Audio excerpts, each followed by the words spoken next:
Welcome to Kidmissing TV. My battery died, so I have to start it. This is the case of Thelma Polly Melton. From late spring to late fall, she and her husband lived in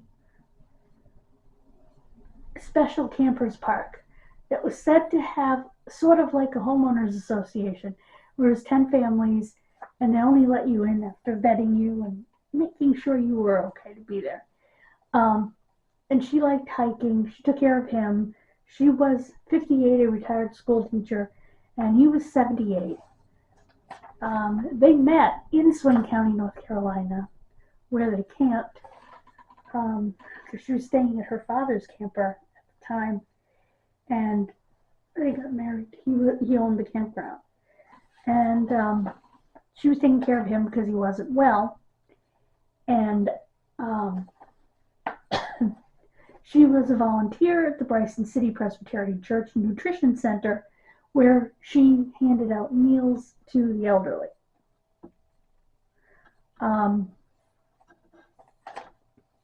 She and her friends, Trula Gudger and Pauline Cannon, went for a hike. It was a 4-mile round trip, so it was 2 miles one way and 2 miles back.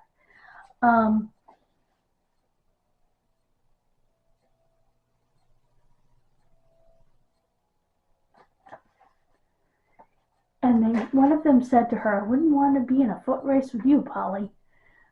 And Polly just laughed because she was moving pretty fast that day, and she smoked 2 packs of cigarettes a day and had high blood pressure. So this was kind of unusual.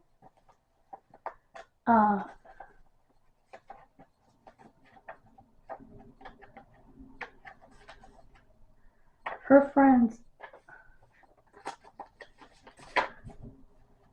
expected to see her up around the bend where they had seen her walk to. She wasn't there.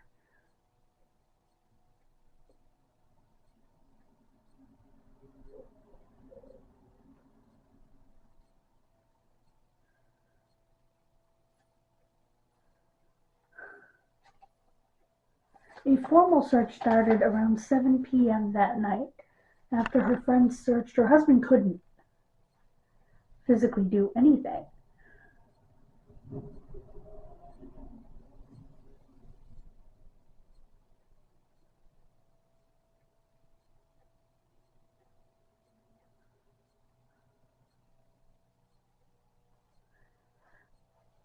It didn't make sense that she would wander off the trail. No one did.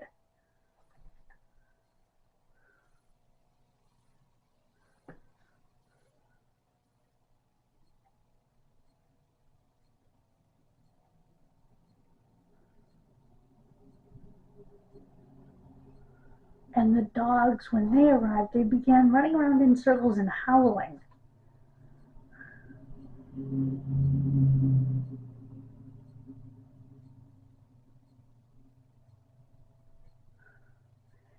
"We are just puzzled at this point," said Park Ranger Chuck Harris to a reporter. "The trail she was on is well traveled, and she apparently knew it well. They don't believe she was still in the park."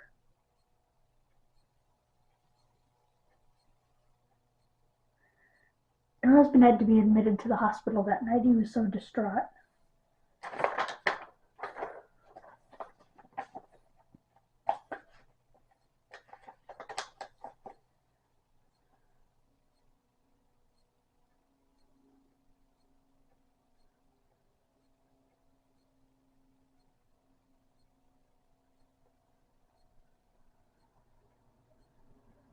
Okay. The nutrition center had a different story. Her supervisor said that Melton hadn't signed up to work on Friday as she normally did. She was a volunteer and therefore didn't have an obligation, but usually called or informed the center when she was unable to commit. Her supervisor also recalled something odd about that Thursday before she vanished. She asked to use the phone multiple times, something she had never done before. When questioned, none of Melton's family members or friends could recall receiving a call from her. Whomever she spoke to was either unknown to them or unwilling to admit the conversation took place.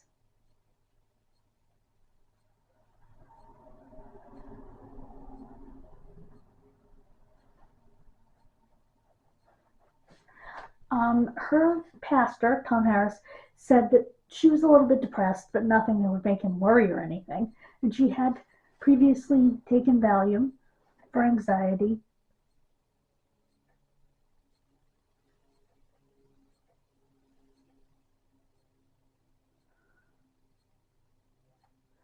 And Robert's own prescription for Valium was missing.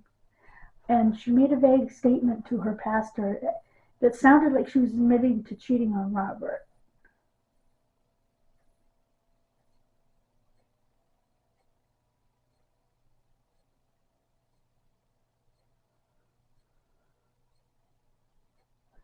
They decided she left of her own free will, which, okay.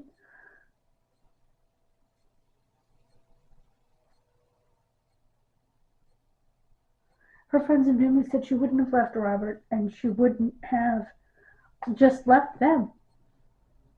Robert ended up in a nursing home. She was wearing a number of diamond jewelry.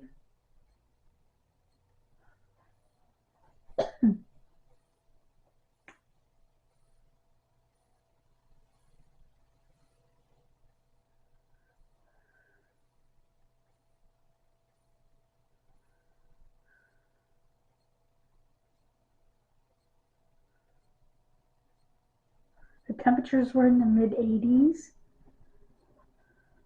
and they didn't drop overnight. So chance of heat stroke or bad chill.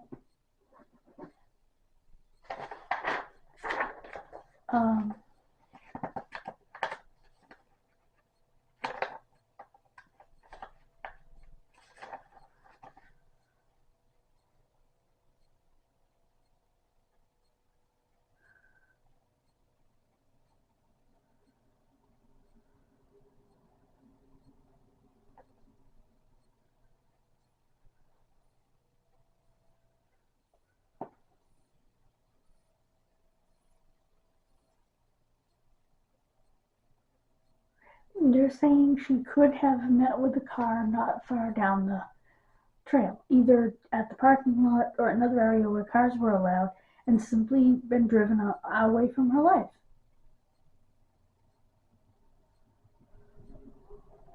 The North Carolina governor, James Hunt, offered a $5,000 reward at the behest of her family.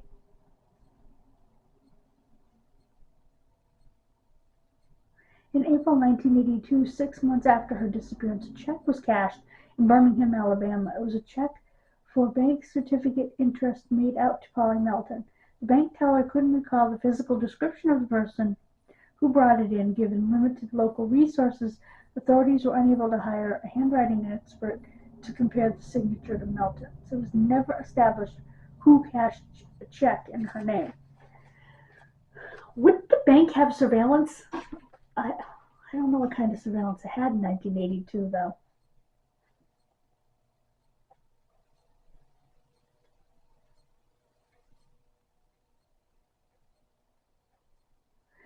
She was declared legally dead in 1988. She's still listed as missing with the National Park Service. And her sister gave her a formal funeral in 1991 after their father had passed away, because he firmly believed she was alive.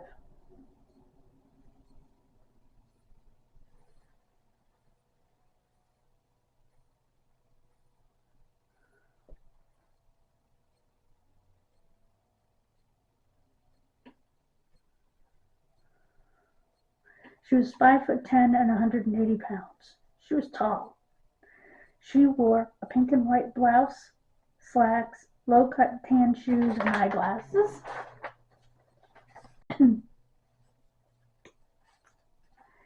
If you have any information in this case You can call the National Park Service Police at 1-888-653-0009. That's 888-653-0009. Again, that's the National Park Service Police. I don't know that I believe that she ran off. You know, she'd been married 3 times. It didn't say how her other marriages ended, so I guess it's a possibility. Excuse me, but she would have gone back to her dad, seemingly. Because that's where she was living when she met her husband.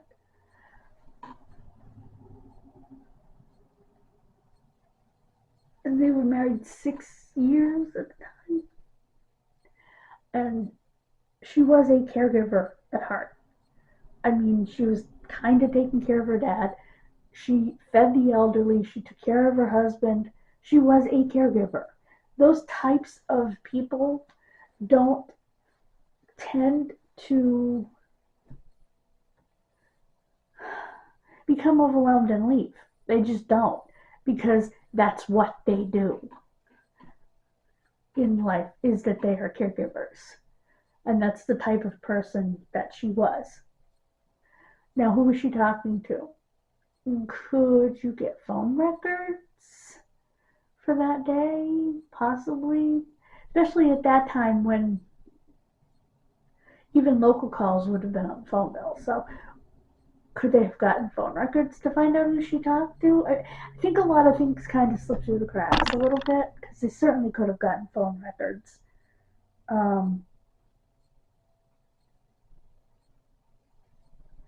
Because it was a little different then, because all your local calls and stuff were on your phone bill.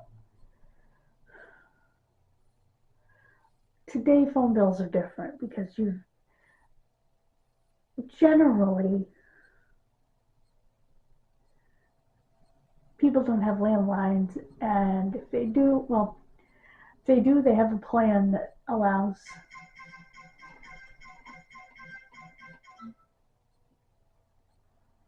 them to call local long distance for free. But not in 1981. So there would have been phone numbers on the bill. There would have been a record of the numbers in some way. So I don't know why police didn't look for that. And I'm not sure why. And why'd the dogs go so crazy? Just howl and spin around in circles. What the heck?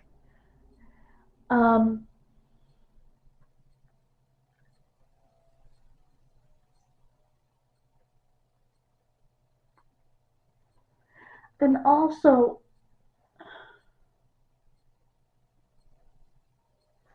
what was the other thing?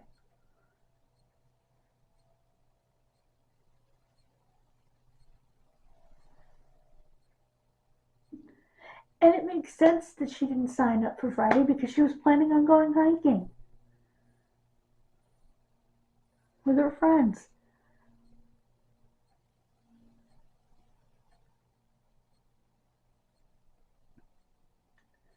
Trying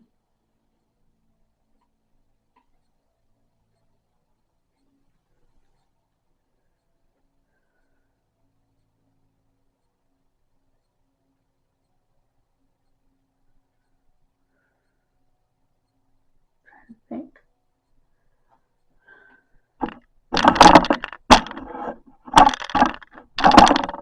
Did police talk to everybody else that was on the trail? Anybody who was on the benches? Anything like that?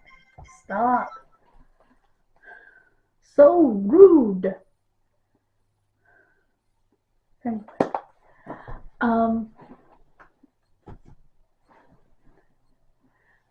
There were things that they could have done at the time. Did they go through her own calls? Did they go through the trailer to see if she left any clues?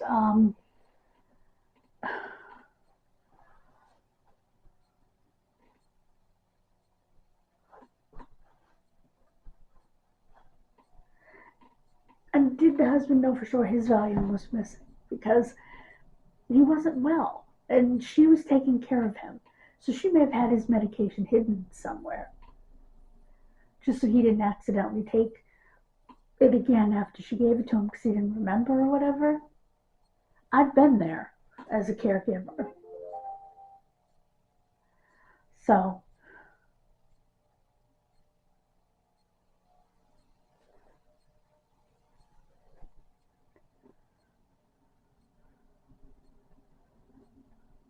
because caregiver sometimes equals babysitter, you know. In my case with my dad, caregiver kind of was babysitter because you had to make sure that he didn't go to the table and say, "Oh, I think I'll take my pills now," when you've already given them to him.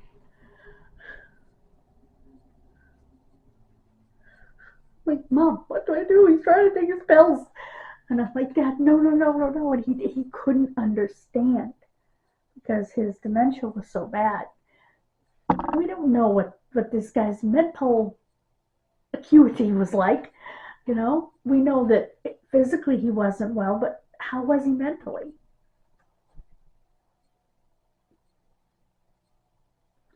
You know, in terms of memory and stuff, we don't know. I mean, he went into a nursing home, so. Oh, come on. Oh. Before it does it again.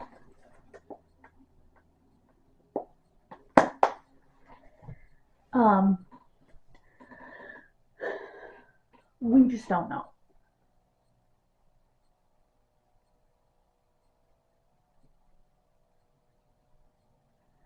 And it seems to me if she were leaving, she wouldn't want her friends to know she was missing instantly. She would want time to go away, so she would go hiking on her own. Maybe take something with her. As far as we know, she didn't even have her cigarettes with her, which would be unheard of for a 2-pack-a-day smoker. She would have stopped somewhere on that trail and had a cigarette.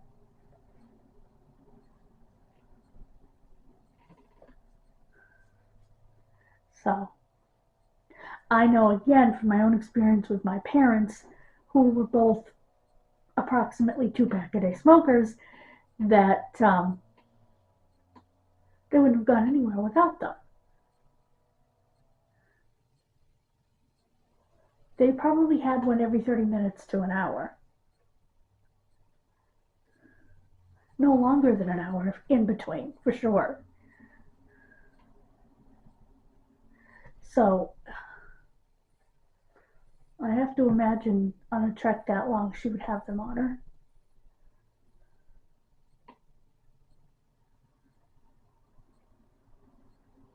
That she'd be walking the trail with one, which is something my mother would have done when she was younger. She would have kept them in her pocket with a lighter, whatever.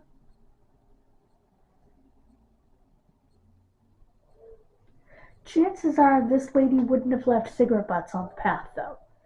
She would have put it in her pocket. Most smokers are like that. The majority of them wouldn't do that. They would put it in their pocket. They would stub it out and put it in their pocket, which is what my parents always did. You never found butts where they were.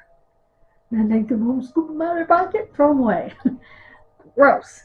But hey, it's better than throwing them on the ground. So.